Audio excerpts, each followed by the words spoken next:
Welcome back, you viewers. And you are still watching the Breakfast Show. And in this segment of our program, we will talk about the five-way Arab meeting in New Alamein city, which took place in the last 2 days as the 5 Arab countries work together to intensify efforts to bolster economic integration and cooperation in different fields. And to shed more light on the five-way Arab meeting in New Alamein city, we are joined over the phone by Ambassador Hussein Hareidi, former Assistant Foreign Minister. Good morning, Mr. Ambassador. Good morning, Madam. So, sir, as I've just mentioned that a five-way Arab meeting took place in New Alamein city in the past 2 days. Can you tell us more about the significance of this meeting? Well, I guess it was an occasion for the leaders meeting at Al Alamein to exchange views on the current situation in the Middle East and the Gulf area. On the other hand, also, it was an opportunity for them to review the progress made in carrying out the agreement signed on joint ventures, whether in energy, transport, or other fields that fall in the cooperation, bilateral cooperation, and multilateral cooperation among these countries. I guess the meeting was important as of timing. The Middle East is witnessing moves and developments.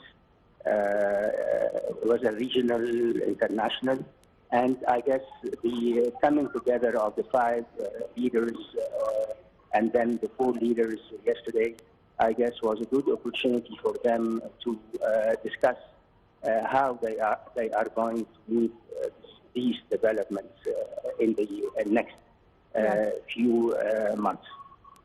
Yes, Mr. Ambassador, the venue of the meeting was the New Alamein city. To what extent holding the meeting in this place will help in attracting more investors to this area?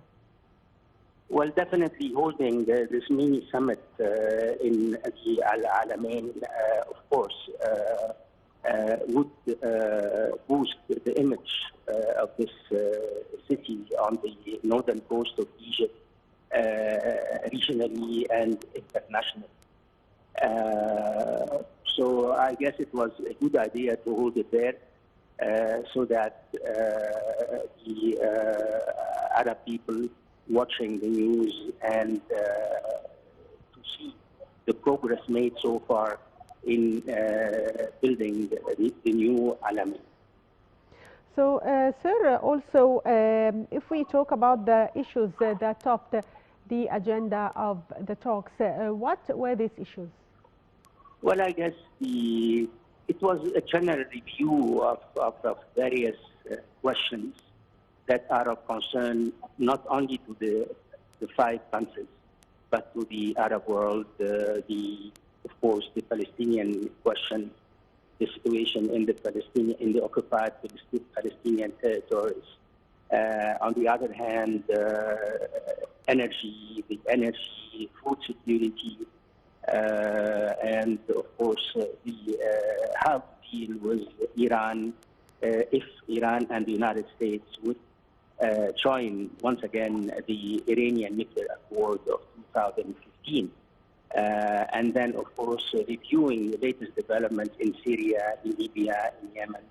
So I guess it was a brainstorming meetings, a mini summit, and of course, the leaders definitely now have coordinated their positions vis-a-vis the host of issues and questions that they discussed during their meetings. Yes. Also, Mr. Ambassador, on Sunday, President Sisi and Sheikh Mohammed bin Zayed discussed boosting Egypt-UAE strategic partnership in different domains and in New Alamein and different places here in Egypt, as we can see that there is a flow of Emirati investments here in Egypt. So how do you see the importance of these investments? Well, in the last few years, we have witnessed great strides in Egyptian Emirati bilateral cooperation. And as you rightly mentioned, Madam, the Emirati investments in the Egyptian economy have registered great improvements in the last few months. And I guess the meeting between Egypt's president and the president of the United Arab Emirates that you just referred to concentrated, centered on bilateral cooperation between the two countries. In addition, of course, discussing the latest developments in the Middle East. Having said that, I would like just to underline the fact that on the day that the meeting between the two presidents took place, the United Arab Emirates announced that its ambassador to Tehran is going back to Tehran, and that Iran and the United Arab Emirates are resuming full diplomatic relations between the two countries. So, of course, it was an occasion for the Emirati president to explain the point of view, the long view of the United Arab Emirates concerning Arab relations and Gulf relations with Iran in the future. So, sir, how do you see the importance of the joint Arab work and unity to face common challenges in the region in the coming period? Well, I guess the Arab countries have realized that the challenges in the field of energy, renewable energy, food security, climate change do call for concerted Arab action, and that no single Arab country can deal with the negative impact of the changes in these fields because of the war in Ukraine. So I guess the fact that the Arab countries are getting together is a good sign.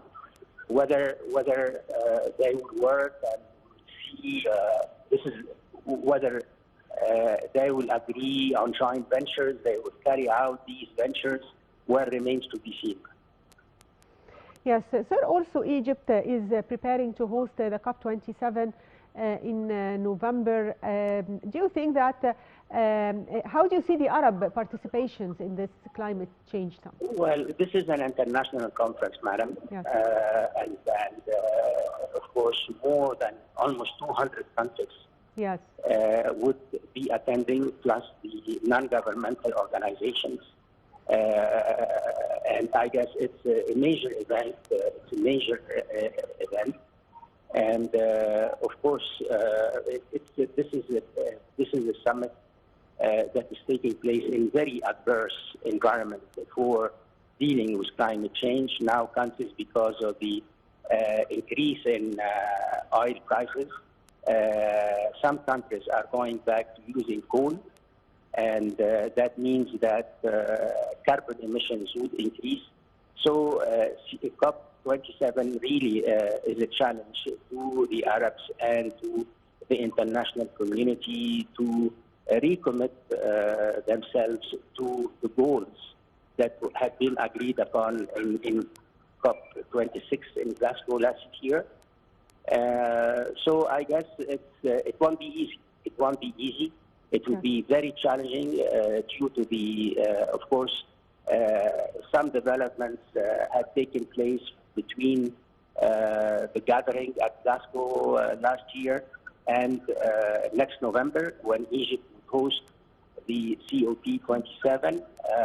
And let's hope that the international community would recommit itself once again to the goals and objectives, whether in the Paris Accord of December 2015 or the commitments that were made at Glasgow last year.